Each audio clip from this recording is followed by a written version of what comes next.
Hey, this is Tony Miola, and you're listening to An American Game. I'm playing golf, but you guys let me know how it is. This story is a personal one for us because it's about goalkeepers, which is what we are. Once a keeper, always a keeper. So let's start with a book I've read many times and use when I'm teaching, Soccer in Sun and Shadow by Eduardo Galeano. My friend Peter Allegri calls it the gospel according to Eduardo. They call him doorman, keeper, goalie, bouncer, or netminder, but he could just as well be called martyr, pay-all, penitent, or punching bag. The goal is soccer's fiesta. The striker sparks delight, and the goalkeeper, a wet blanket, snuffs it out. That's quite the range for what we are, and a brilliant Eduardo imitation there. Honestly, folks at home, that's not a bad Eduardo Galeano impression. No, that's good. I'm just going to say. Doorman to wet blanket, Eduardo. But let's not take him as gospel here. Jonathan Wilson, in his book on the history of goalkeepers, calls us, quote, symbolic prophylactics, destroyers of harvests, bringers of famine. So far, this is the world's worst intro at a summer goalkeeping camp. Welcome, kids. We're going to teach you how to be the joy-killing condoms of the sport. Oh, gosh. But look, if you're a keeper, you get it, no matter where you play, what team, what league, even what country. That's why we talk about the Goalkeepers Union. It's a shared bond based on the shared experience of being the last line of defense, of watching a striker give the ball away 20 times, score one scuffed goal on a deflection, and be carried off as the hero, knowing that 20 saves will not matter if you let one soft one in. Yes, that's the goalkeeping mentality. It's universal.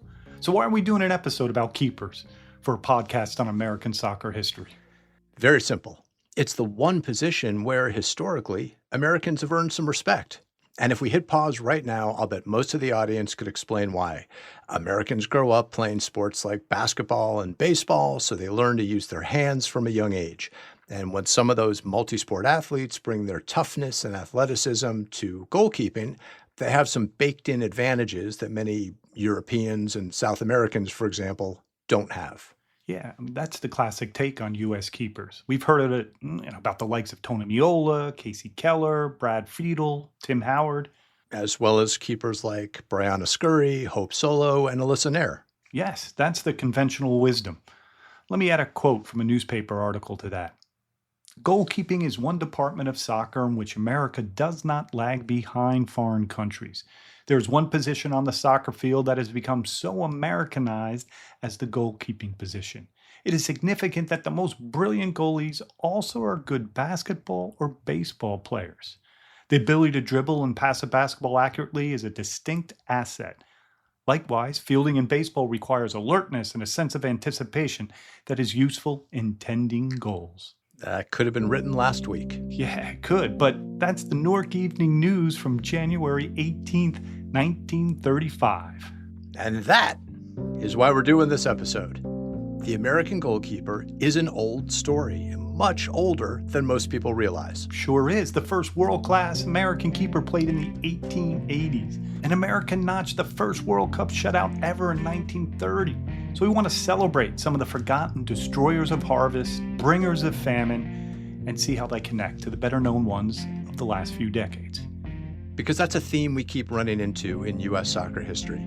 If you think about it as 3 chapters of about 50 years each, the latest one has been pretty good and pretty well documented. But the middle one was so bleak that it pretty much erased the first one. So we're going to retrace and fill in some more of that old guard. And then we're going to go down a road that, as a historian, I usually avoid: speculation. Yes, love this. Think of it as just a couple of old keepers talking and asking whether, in our desperation to copy other countries' training and play style, that's part of our national insecurity about the game, that it's not really ours. That maybe we've lost a little of what's made that one position our best one. Our best for over 100 years. So let's get started with the inspirational words of another keeper and writer and American immigrant, Vladimir Nabokov. He once wrote that the goalkeeper lies with the matador and the flying aces, an object of thrilled adulation. The keeper is the lone eagle, the man of mystery, the last defender. That's it. Lone Eagles. That's the title for our episode on the history of American goalkeeping. This is An American Game.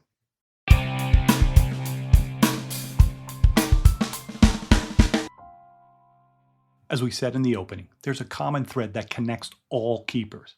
But there's also a tradition of goalkeepers reflecting their national identity. A Goalkeeper's History of Britain by Peter Chapman explores this, tracing the British keeper for much of the 20th century as a stoic underdog, conservative, a stiff upper lip on the back line, and then how changing rules left the Brits a bit lost in a sea of European flair and sweeper keeping. Compare that to Lev Yashin, the Soviet legend of the 50s and 60s. Jonathan Wilson has argued that Yashin revolutionized the position and, quote, perhaps provides a model for the idiosyncratic individual, for the artist in a socialist system, unquote. Interestingly, the keeper stood out in Russian society. He was the outsider in a collective. So that begs a question. What's an American keeper? What part of our national character do they represent? This won't come as a surprise if you've listened to any other episode, but Tom and I would say, first and foremost, the idea that immigration is the American superpower, that diversity is our strength. And that goes back to a man known as the king of goaltenders, Dennis Shea. In the family tree of American keepers, Denny is the patriarch. He was the seventh of 9 children, born in 1869. His parents came to the U.S. during the Irish potato famine, settling in Michigan. But by the time Denny was 3, the family moved to Fall River, looking for work. The 1880 census revealed that Mr. Shea was out of work, but 5 of his children found jobs in textile mills. Denny, only 10, was still in school, but he'd soon join his siblings at the mill. The move east was lucky for Denny because Fall River was also a booming soccer town, which made sense because the powerhouses of early American soccer were usually the mill teams. There was also a good deal of junior soccer, including in Shea's neighborhood. Shea suited up for Oak Grove Rangers, which was described as, quote, a sort of kindergarten club, unquote, for men's soccer, where he mostly played in goal but occasionally appeared out on the wing. In 1888, he broke into the Fall River Rovers first team. He led the Rovers to a second American Football Association title, giving up only 1 goal in the cup run. A local scribe wrote, he stands unequaled by any goalkeeper in America today. Denny was only 19. And remarkably, Shea would soon test his mettle during a barnstorming trip across Britain with a select side dubbed the Canadian Americans. It was late 1891, early 1892. The youngest member of the team, Shea endeared himself to his teammates as a joker and prankster by the time their ship docked in Glasgow after an 11-day voyage. There, the squad faced 3rd Lanark in front of 8,000 spectators, and despite giving up 3, Shea was a demon in goal. He was so good that Lanark supporters carried him off the field on their shoulders. The players then made their way to England, where over 50 matches would be staged over the next 4 months. They played Everton, Sunderland, Newton Heath, which would soon be Manchester United, and Preston North End. And Shea kept delivering eye-popping displays, so much so that he had to dispel transfer rumors. Fall River paper paid Shea to write about the tour. The Athletic News says that I am to play with Sunderland when our games finish, Denny wrote. I have received some tempting offers, but when this trip is finished, I am coming home. America is good enough for me. The Sunderland manager asked Shea to name his price, but the lanky, athletic keeper had made a promise to his parents that he'd return home, no matter how well he did. Plus, he missed his Fall River sweetheart, Catherine Neary. In London, Shea's side faced Arsenal, the only pro club in the capital. Shea toured the munitions factory in the morning and played in front of 10,000 onlookers in the afternoon. Each team scored a goal in the first half, but the gunmakers fired off a barrage of shots in the second. After the match ended in a draw, Shea rode home again. After our game with the Royal Arsenal team at Woolwich, I was carried from the field by the spectators, the 4th time since I came to England. The Arsenal boys want me to play with them. I can make my own terms if I would stay. Ah, Denny, you could have become the first American netminder at Arsenal, not Matt Turner. As promised, though, Shea returned home and signed for the Pawtucket Free Wanderers. After the 1892-93 season, the treble-winning side posed for a portrait. With short black hair and a handlebar mustache, Shea had his medals pinned to his sweater. When the country's first pro league was announced in the summer of 1894, Shea was made player-manager of the Brooklyn Bridegrooms. The American League of Professional Football was technically our first pro league, and it predated leagues in Italy and Spain. But it was a bit of a cynical exercise. The whole thing was driven by National League baseball owners looking to fill their stadiums during the winter. The Brooklyn Bridegrooms would eventually become better known as the Brooklyn Dodgers, and then later moved to Los Angeles, breaking my dad's heart. Anyway, as a gimmick, the owners of the new soccer league had some of their baseball stars on the rosters, so it was a weird mix of novelty act and legit soccer. Yeah, it was, and Denny recruited some of his friends from Fall River, and after dropping their first game to Boston, Brooklyn went on to win the next 5. And then the league shut down after only 17 days. But Brooklyn had the most wins and were declared champions, but the Baltimore Orioles, loaded with British pros and undefeated at 4-0, took issue with that. Denny and the Brooklyn guys challenged Baltimore to a series to decide the true national champ. It is said that the series was never completed, but that Brooklyn dominated. Again, some of our old soccer history is really hard to track down, so we do the best we can with the sources. And then Denny Shea more or less retired from soccer, and he was just 24 years old. His entire pro career was 6 years. It's not a bad career for some, but the financial panics of the 1890s decimated the Mills and U.S. soccer.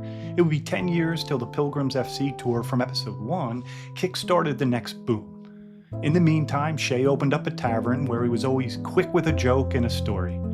He bred and raced champion whippets and carrier pigeons. Our first goalkeeping legend and maybe our best. I wrote a whole chapter on Denny Shea for my current book project, The Dear Old Bug, which is due out by the World Cup.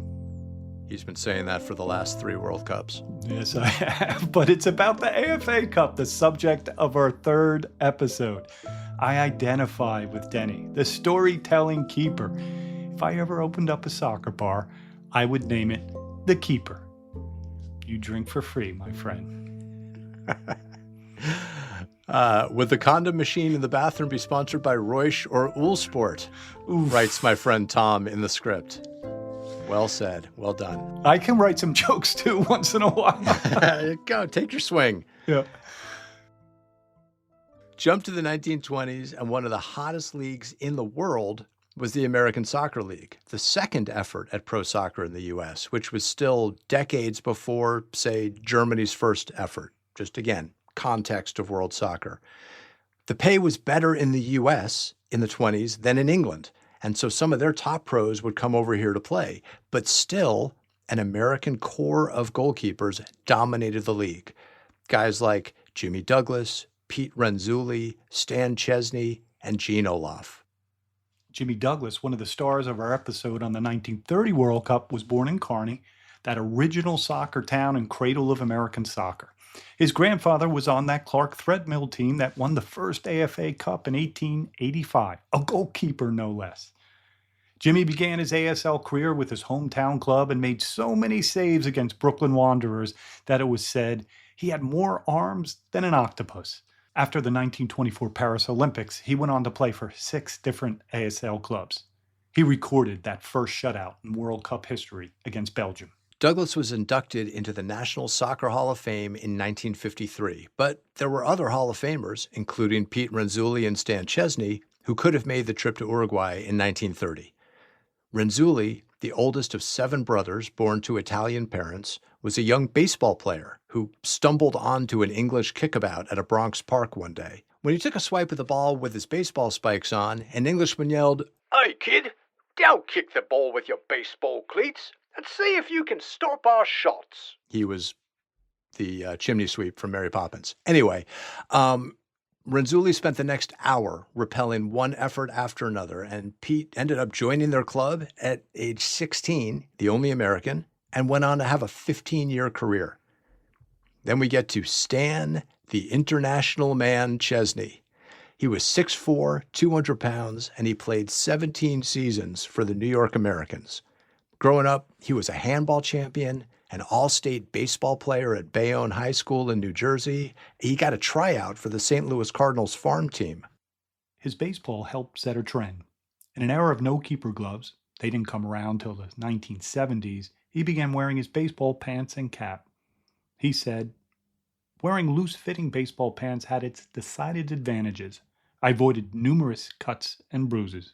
Chesney was also a pole vaulter, and he captained his college basketball team. He didn't smoke or drink, he could kick a soccer ball 80 yards, and he could throw it over midfield. Absolute freak.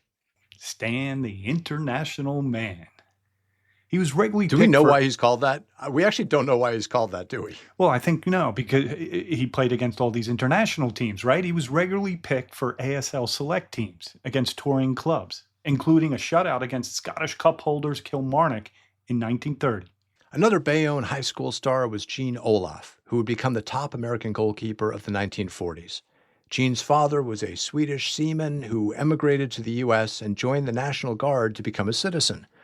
Gene was born in 1920, and by the age of 13, he was a big boy, playing in goal for the semi-pro Bayonne Rangers youth team.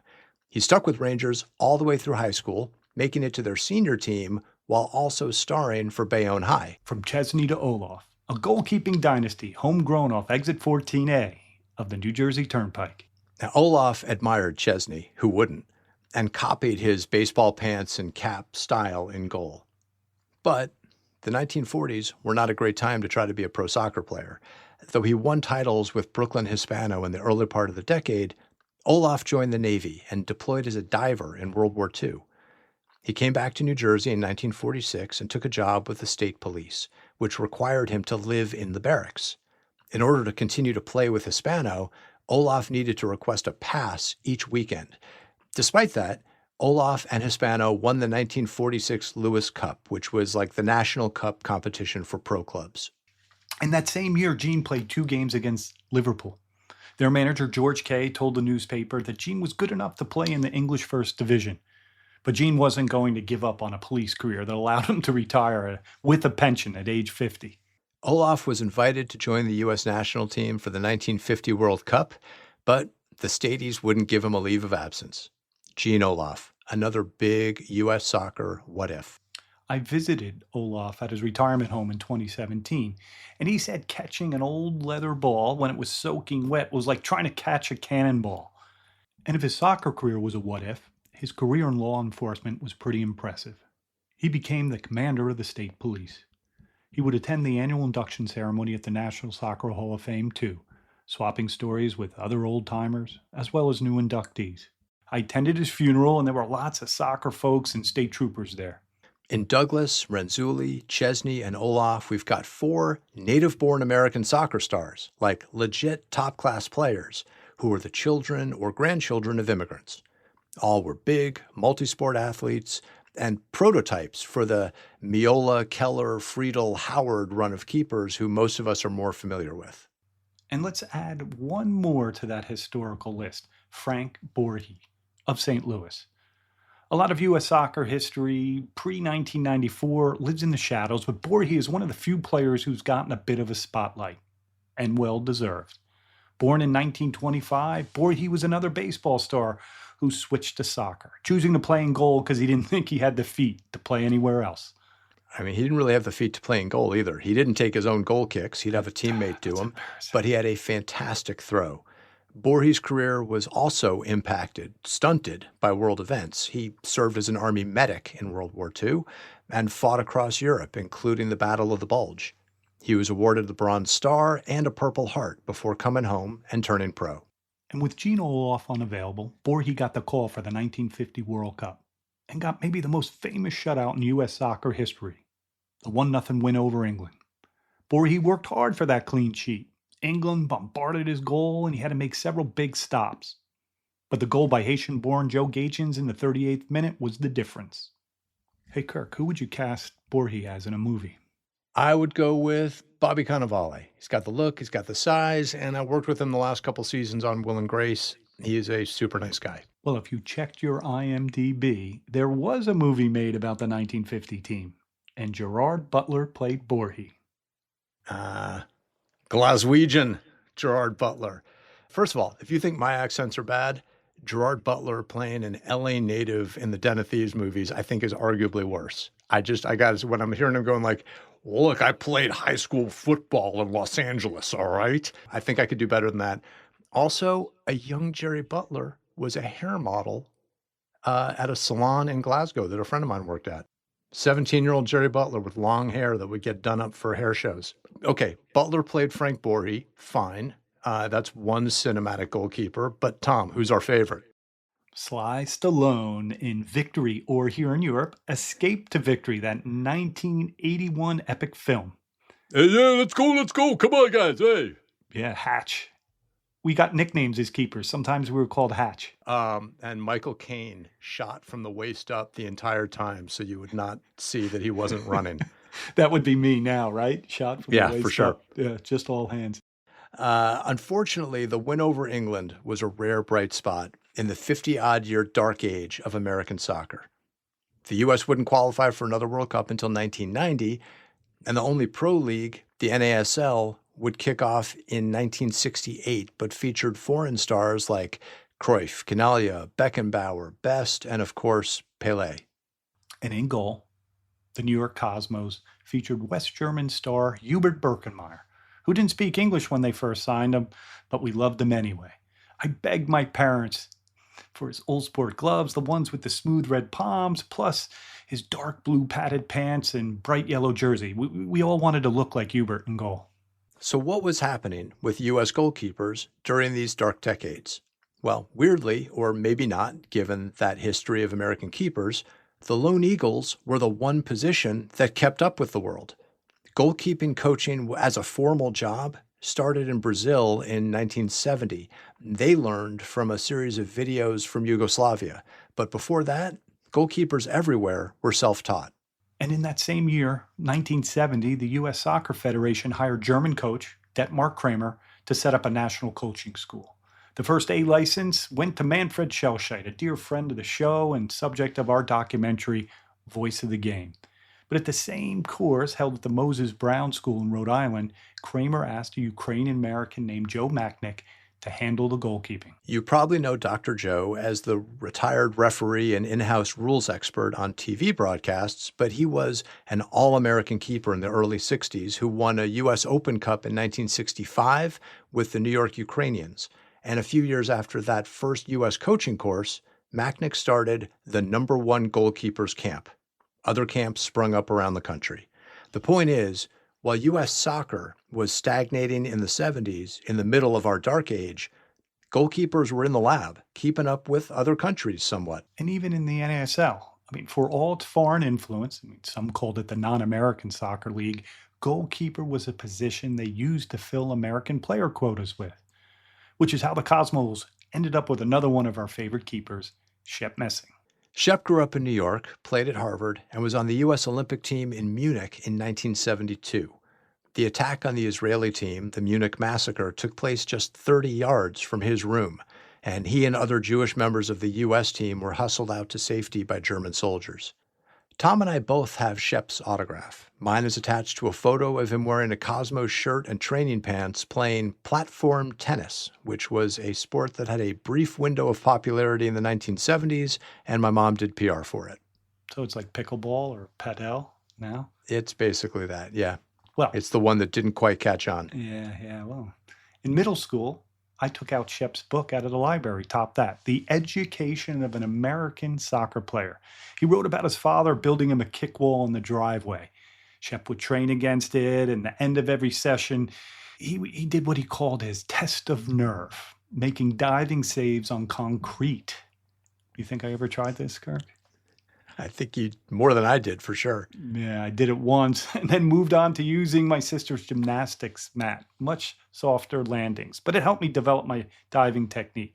Anyway, my dad also had season tickets to the Cosmos, and we'd get access to the Stadium Club. Kids like me would go table to table to get the autographs as players ate their post-game meals. A couple other young keepers were at those Cosmos games. Tony Meola and Sal Rosamilia, friends of the show who were best friends from Soccer Town, USA. They never went to the keeper camps. They were busy playing baseball in the summer, and the camps were pricey.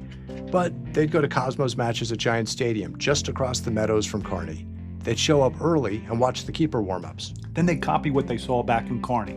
In high school, their head coach, John Miller, put them through drills, which included diving over garbage cans. And like a lot of keepers, Tony was first put in goal because he was a big, pudgy 6-year-old, and they wanted to keep him out of the way. A lot of keepers started as kids who were too big or too small for their age. True. Tony's parents came from Italy, and his friends called him Meatball, which he couldn't stand. They called his mom Mama Meatball, and she loved it. When I played against him at 10, he was already a freak athlete.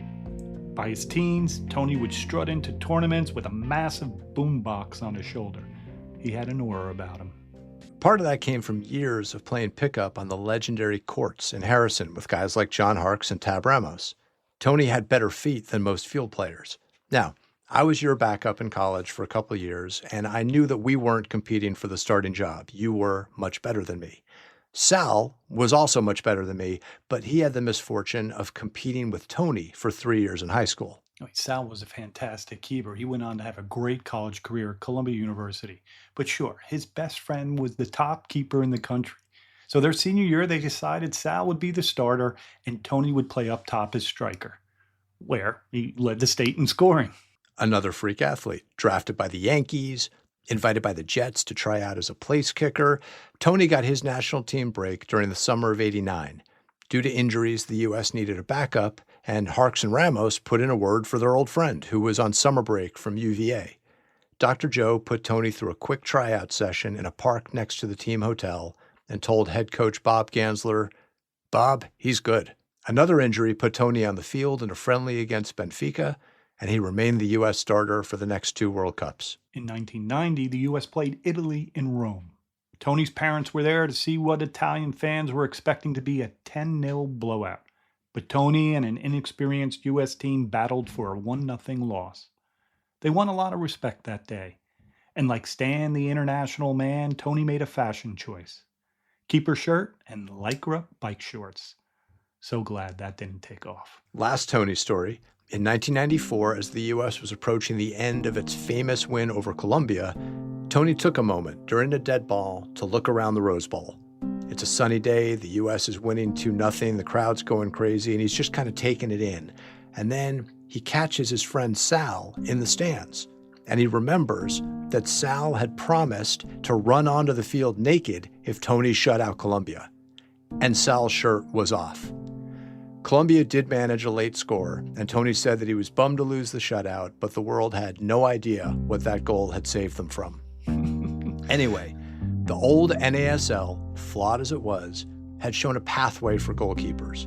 And while some, like Tony and Sal, were throwbacks to the earlier generations of, let's figure it out ourselves, the rise of goalkeeper camps, from Joe Macknick in the 70s to Tony DeCicco in the 1980s, built the first generation of the ones we know now, including my partner, right, Tom?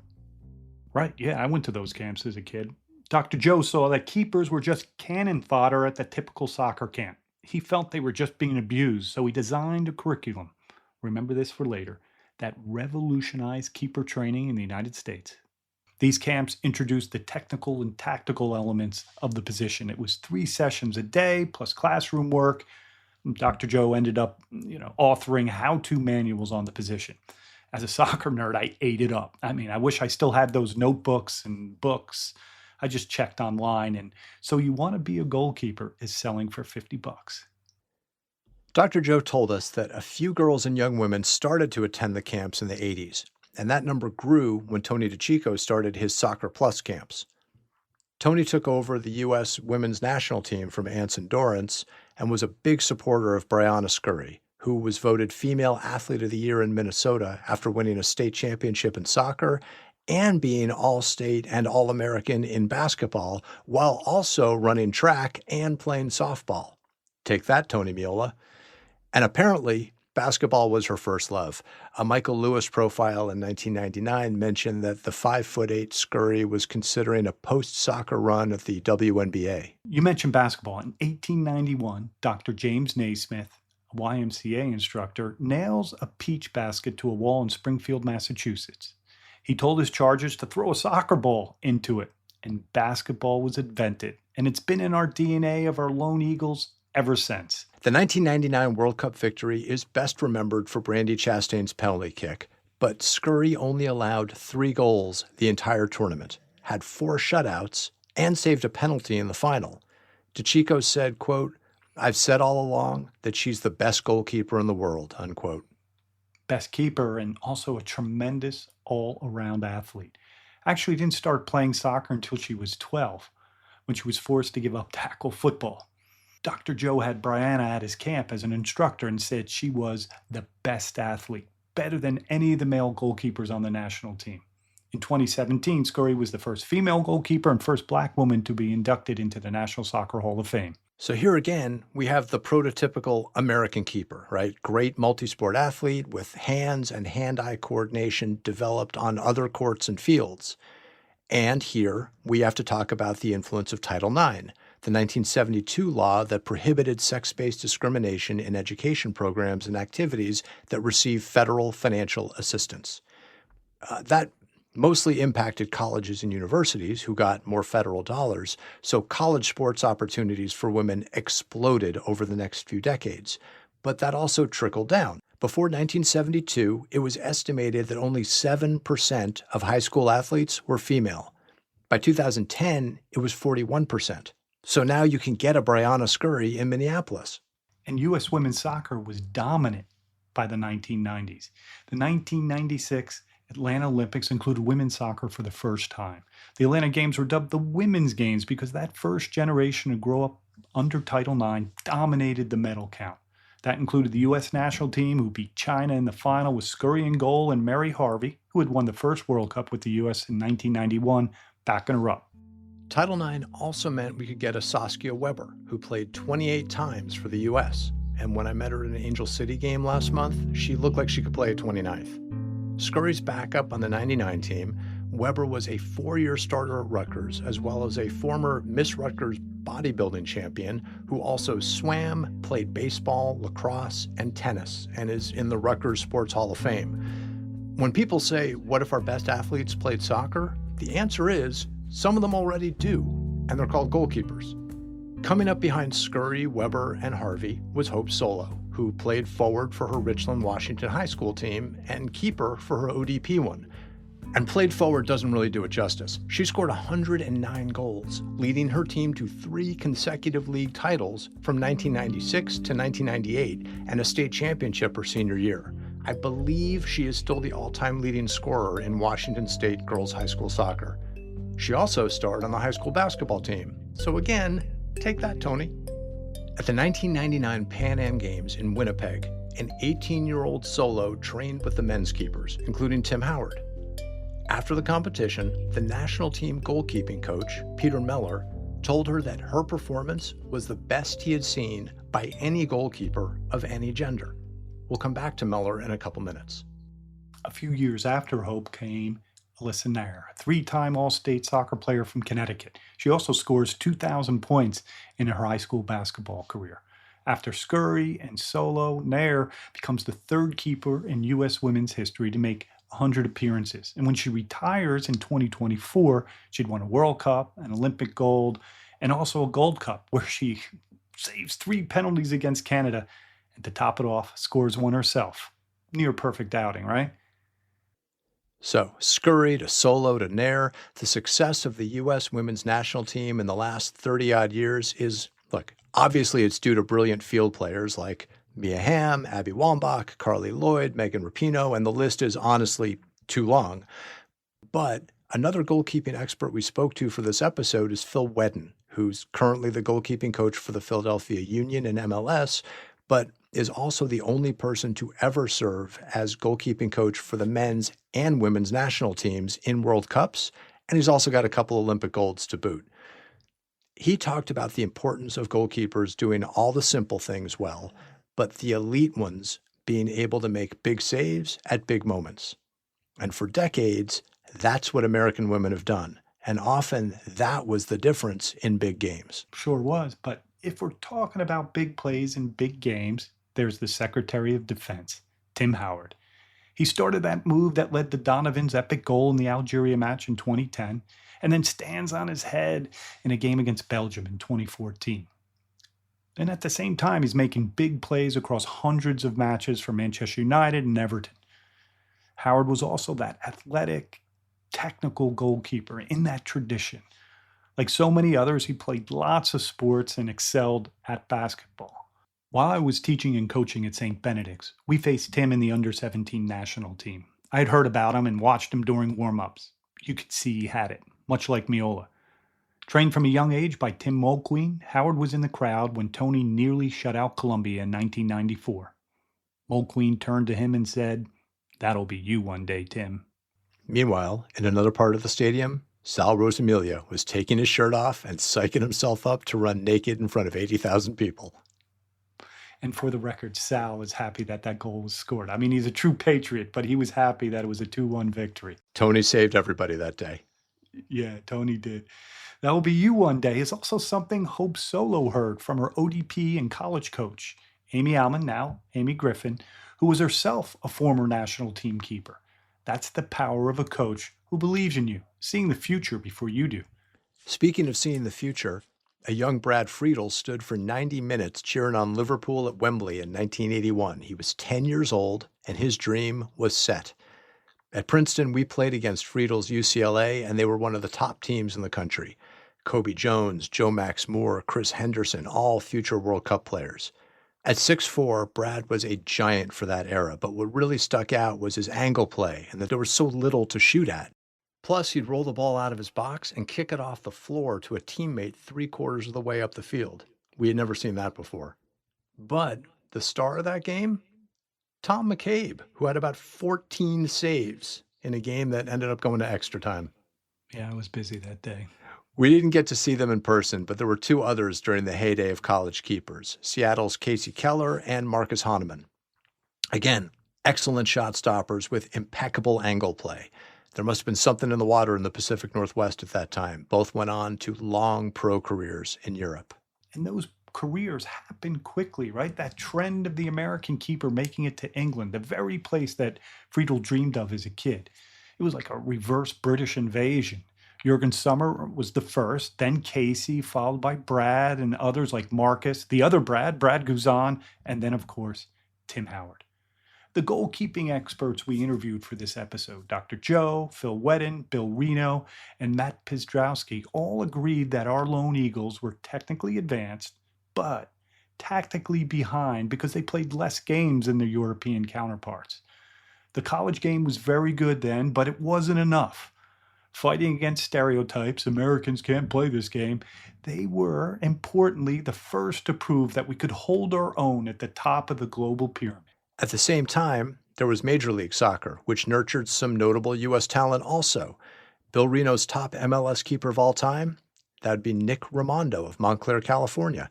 The son of a Filipino dad and Mexican mom, Raimondo had the best feet of them all. For a shorter keeper, his timing and athleticism proved crucial. He roomed with Tim Howard at the U17 level, and when the squad was short on outfield players, Nick took his gloves off and played in the field, against Mexico no less, and he was not out of place. Yeah, he's our Jorge Campos, you could say. At one point, there were about 10 former campers of Dr. Joe's #1 goalkeepers camp, destroying harvests and bringing famine to MLS. Tony DeChico's disciples added even more, including in the women's pro leagues. The keeper camps of the 70s and 80s were still paying dividends in the 90s and aughts. And there was one other key factor in our keeper development during that recent golden age. In 1997, Peter Meller, the guy who had all the praise for Hope Solo during the Pan Am Games, accepted a full-time job from U.S. Soccer to be the director of goalkeeping. Raised in Manchester, England, Meller played pro for Burnley, Fulham, and Portsmouth before moving to Florida in the early 90s. A big part of my role, he said in an interview, was to not just identify the best goalkeepers, but on a coaching education front, to bring something that would be a license. With the Federation, I started to look at the development platform and the ladder that we needed for our youth goalkeepers right through to the pros, unquote. Yeah, this was going to be something more than just the keeper camp. So Mellor looked at the national goalkeeping curriculum standards and said, let me build on them and create a pro license and a course for goalkeeping coaches. Hundreds took the course over the next 8 years, not just keeper coaches. Field coaches were encouraged. If you understand what the keeper sees, you might set up differently. You might have players communicate differently. It just makes sense, right? It makes so much sense that it's easy to take for granted. Put a pin in that. So that's our goalkeeper history. What's our present? Oh boy, here comes the speculation part. Sweaty All right, palms. well, look, let's start with the good news. On the women's side, Nera's been succeeded by keepers like Aubrey Kingsbury, who plays for the Washington Spirit, Casey Murphy at the North Carolina Courage, Fallon Tullis-Joyce at Man United, Jane Campbell at the Houston Dash. American women may not be head and shoulders above the rest of the world anymore, as other countries have caught up in terms of participation and resources, but they're still in the top tier. On the guys' side, we're less than a year out from the World Cup, and we don't know who our number one is. And not because everyone's too good. Zach Steffen, Matt Turner, Ethan Horvath, Matt Freese now, all very good players who've had some great games in a U.S. shirt, but they're no Miola, Keller, Friedel, or Howard. The U.S. men are in a bit of a drought, and this is where a couple of old keepers ask why. Okay, we have two theories. First, as the U.S. becomes more of a soccer country in the last few decades, there's an emphasis on playing year-round, as early as possible. The belief is that we can't develop world-class players when they're growing up playing part-time, right? And that's very true for field players, but not necessarily goalkeepers, we think. We've gone through the history of American keepers being world-class, not despite, but because of their multi-sport upbringing. It helped with reaction times and comfort handling the ball. And it's not just here. Peter Schmeichel, right, has been voted the greatest goalkeeper in Premier League history, and he was a European champion with Manchester United and Denmark. And he was most famous for the star jump save, which he developed from playing handball. So when kids are being steered into soccer at the age of 8, they gain reps in the goal, which is great, but they lose some of the intangibles that could make them even better. To the point that, as Phil Wedden told us, goalkeeper coaches are now introducing multi-sport training to keepers later in their development. Like, today is going to be basketball day, or let's take out the slam ball kit. They're basically retrofitting something that used to be organic. Yeah, and if you get on the internet, there's loads of goalkeeper videos to watch. I watch them, and the ones from Spain are pretty cool. Tennis balls, tennis rackets, plastic tarps to simulate wet conditions, intricate footwork drills. So there's nothing wrong with using those drills, right? But as a country, we can also be so insecure about our soccer knowledge that we assume that the American tradition wasn't a soccer one. But for goalkeepers, it was. And for a generation of players, we threw away something that had made one position legitimately good for over 100 years. So that's one theory for the current goalkeeper instability. Another is that we don't really know what we want an American goalkeeper to be. And by we mean U.S. soccer. And to explain that, we need to go back to Peter Mellor again. In 2005, Mellor takes a job in MLS, and U.S. soccer didn't replace him. Maybe they figured, we have more great keepers than we know what to do with. We're good, we're solid. And they also had Phil Wedden, who for years had been working with Mellor to handle the national teams. But there was no one director of the entire goalkeeping program, and the licensing course was discontinued in early 2015. U.S. Soccer brought it back in 2018, but it was only offered to a few MLS coaches. The connection between grassroots and the pros, that pipeline of education and development, was broken. So what's an American keeper now? It depends on where you're growing up, what club you're playing for, who your coach is, who their coaches were. There's no national standard for training or identification. Look, U.S. soccer's pattern for the last few decades has been to take whatever country has looked good in the latest World Cup and try to graft it onto our pyramid. So it's France and Clairefontaine. No, it's Germany and Das Reboot. Okay, well, let's actually bring some Belgians in to tell us what to do. But that's all been about how we look in the field. Very little has integrated the goalkeepers or their coaches. Now, to be fair, we understand that there are people at U.S. Soccer who are working on this, but come on, speed it up. Because we're not here saying everything was better in the old days. The game has changed. It's faster and requires more from a keeper's feet. But in the absence of an American goalkeeping vision, coaches will just look around the world, assuming that's where all the answers are, and churn out flawed copies. They'll watch Pep Guardiola videos and go, we need to spend 40% of goalkeeping practice having the keepers pass the ball around so they can play short out of the back. But the drills don't replicate game conditions, so people aren't learning to play with their feet under pressure, and they're losing a lot of training time on fundamentals like shot stopping or dealing with crosses, lunch pail keeper stuff. So now we have a group that can't get a start in the Premier League, a lot can't get starts in MLS, and goalkeeping is a position where game minutes are critical. The tradition of the American keepers moving to Europe wrote a check that the current guys couldn't cash, unfortunately. And a lot of people would argue, including Brad Friedel recently, that starting in MLS would have been better for Stefan and Turner's development and the national team than sitting on the bench in England. Which is why we're excited to see Matt Turner back in New England. And which is why the goalkeeping problem has hit the men's side harder than the women's.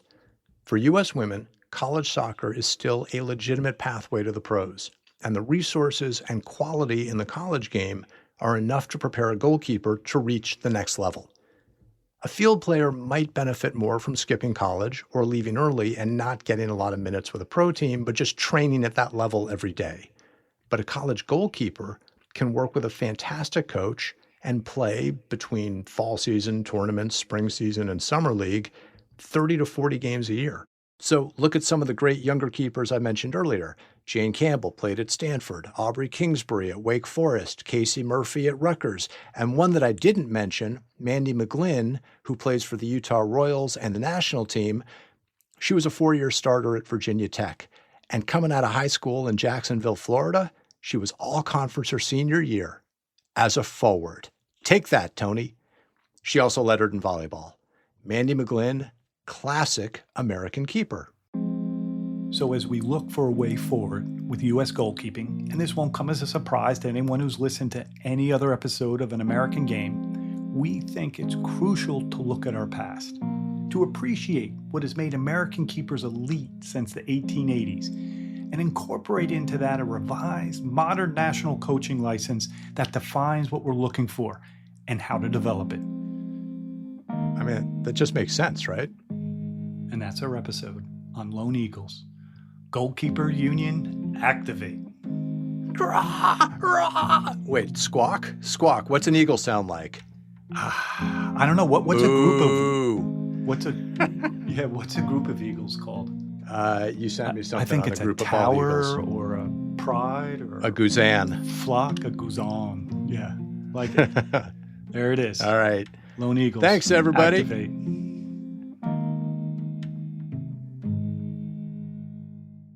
Hey, this is Tony Miola again. A group of eagles is called a convocation. Take that, Tom and Kirk.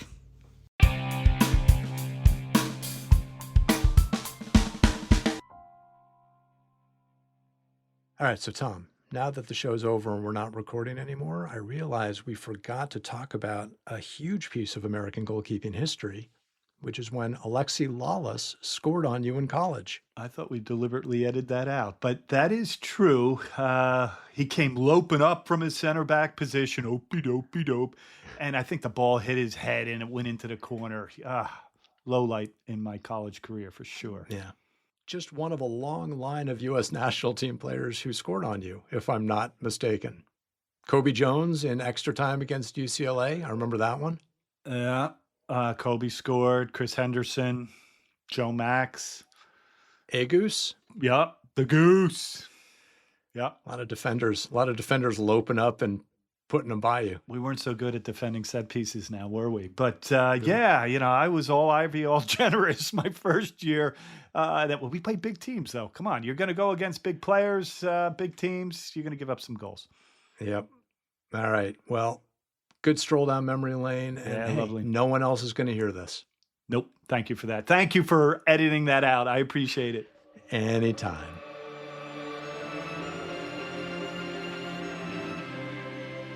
This episode of An American Game is a production of Soccertown Media and was written by me, Kirk Riddell. And me, Tom McCabe. If you want to hear more of my thoughts on soccer, Hollywood, or whatever I happen to be annoyed by, you can find me on Blue Sky at rudell@bsky.com. As for me, Kirk will have me in the archives digging up the next story, and on the Soccertown Media Instagram. An American Game is a team effort. Our supervising producer and editor is Matthew Nelson. Our videos are produced by Larry Garrity. Our theme music was composed by our old friend and former teammate, the multi-talented Patrick White. Special thanks to some of the goalkeeping experts we talked to for this show. Dr. Joe Macknick, Matt Pedrowski, Sal Rosamilia, Bill Reno, and Phil Wedden. And thank you for listening. That makes you part of the team. If you like what you heard, please subscribe, rate, review, tell your friends. We'll see you next week.